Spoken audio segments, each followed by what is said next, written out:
There were so many good games at PAX East this year. So after looking through all the cards and the promo materials that I got from the convention, I finally have a solid list to share with you so that you might get excited for some of these games that are coming out. Be on the lookout throughout the video. I'm going to show you in the corner where it's going to be playable, if there's a demo, or if the game's out right now. So the first game I want to go over is a game called Strayed Light. The developers for this game were actually on site at PAX. I think most of the team was there and they were all very friendly. And it looks so polished and finished, I actually thought it was a AAA game when I first looked at it. It's an action game with a heavy focus on parrying combat, and also you have to match your color to your opponents before you parry them. This is one of those mechanics that is really simple to learn but difficult to master because you have to keep your eye on what's happening during the fight as well as timing your parries as well. The animation and the character design in this game is also really eye-catching. Overall, I think it's going to be worth playing. And this game's coming out in April 25th. That's a couple of weeks away from when I'm recording this. The next game on my list is a game called Big Boxing, which is pretty much a reimagining of Punch-Out, bringing it to the modern era while they also add their own twist. So the demo at PAX was much different than the demo at home. The demo at PAX was difficult. I went right into the game. I didn't know what I was doing,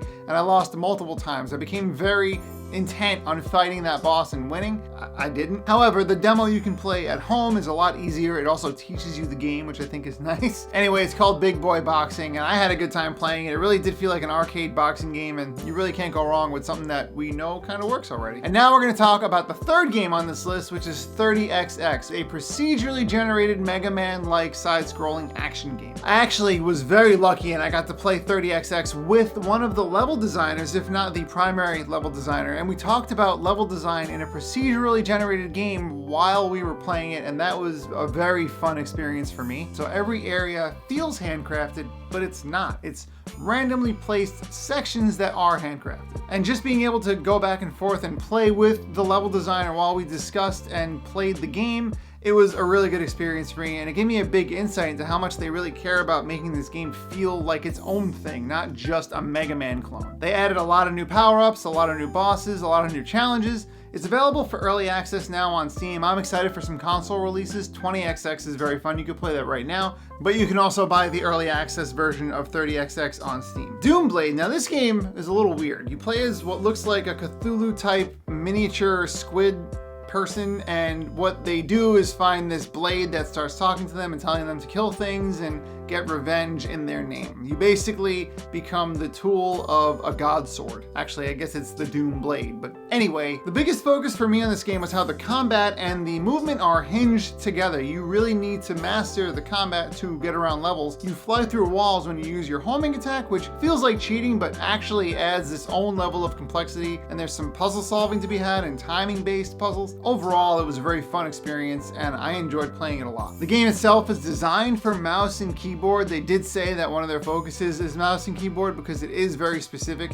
You move a cursor around the level so that you can then focus your attack. And while their focus is mouse and keyboard, they had a controller layout ready to go at PAX, and I enjoyed that very much. I tried it on my home demo as well, and it's overall a snappy experience. At PAX, there's often a few games that have like a long line to play them, which means you get to watch them from afar and never really get a chance to play them. The first one is Gigabash, and this is a game about kaijus and big monsters fighting giant superheroes and giant mechs. It's a party game. It's available now. Their booth was always busy. They were super nice. They gave me like a papercraft thing to make sure that I didn't forget that they existed. Came home, tried the demo, and had a great time with it, even playing on my own. I can only imagine how much fun this game is for 4 or more players. And the other game that I just didn't find the time to play is a game called Begone Beast. It's a 4-player cooperative experience. It's an action game. You're fighting monsters in a really crazy looking haunted house, and at the end of every level there's a horrible, weird looking boss. It's this cool mixture of weird looking horror creatures and cute bunny rabbits who are just trying to survive in this crazy world. This game was always loaded with people, and even just watching it was fun for me. It looked good, and that's enough of a start for me. Like, if a game looks entertaining, it's probably going to be at least a little fun to play. There's no demo, there's no release date. This game is nowhere near finished, but it looked very polished, to the point where I asked them if it's available now. If it's not, it's going to be around next week, right? And they're like, no, we don't have a release date. So I will patiently wait for this game, but I'm very excited to play it when it is ready. Now we're just cranking through these games. We got more games. We got so many more. And there are so many games that I'm not gonna share with you because there's just so many at PAX. But let's talk about Trinity Fusion. If you're a fan of action games and Metroid-like games, then you're gonna love Trinity Fusion because that is who this is made for. When you start a run, you choose from one of 3 characters. Each of them have their own abilities, each of them have their own universes. But during a run, you can use your character that you chose to go to another character's universe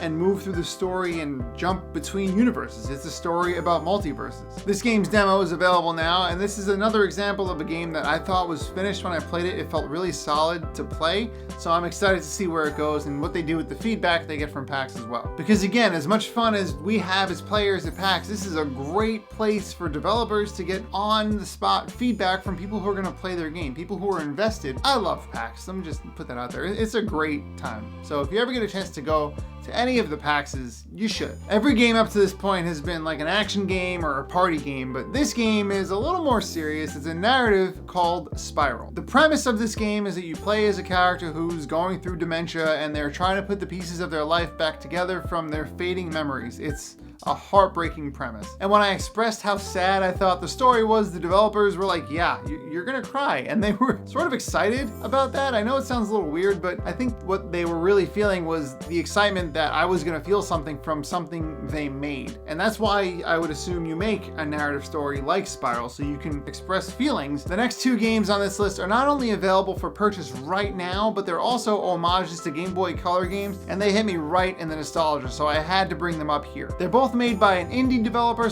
/ publisher called Colorgrave, and here we go. The first game is called Curse Crackers, for whom the Belle Toils. And you could have told me that this game was on Game Boy Color and it was a remake, but no, it's a brand new-ish game. It's been out for a bit, and it really does play like a Game Boy Color platformer. You play as this character named Belle, and one of the main mechanics is that you have this bell to throw at things. It also talks, but that's neither here nor there. And you can throw the bell diagonally, you can throw the bell down, up, across, and you use it to hit switches, to hit enemies, to get items, and you can also bounce off of it. It was a very simple mechanic, which I enjoyed because it was supposed to be like the Game Boy Color era of gaming, and overall, it's a fun platformer. And if you're not sure about it, you can play the demo for free on Steam. The next game is called Prodigal, which is a top-down RPG that has a bit of a narrative to it. It's a dungeon crawler, and it feels a little bit like Zelda, but in the best ways. You play as a miner, so your main weapon is a pickaxe, and you move through dungeons and you mine. The story itself seemed actually kind of engaging, and I'm excited to see where it goes. I also blindly purchased 2 games from Limited Run. I got Dreamscaped, which is apparently a boss rush style game. I'm into fighting bosses, so that's what sold me there. And the other one is called Dawn of Monsters, and this is a beat 'em up that focuses on giant monsters and kaijus and big robots. I'm gonna probably post a YouTube short where I open these 2 up so we can see what's inside together. Anyway, that's what I've got in my brain from PAX East. There was a Discord party that I was invited to that was very fun. It was kind of crazy. I don't know if I should be posting footage of it because they said no streaming, and I'm assuming making videos about what happened to the party falls under that as well, so I'm not gonna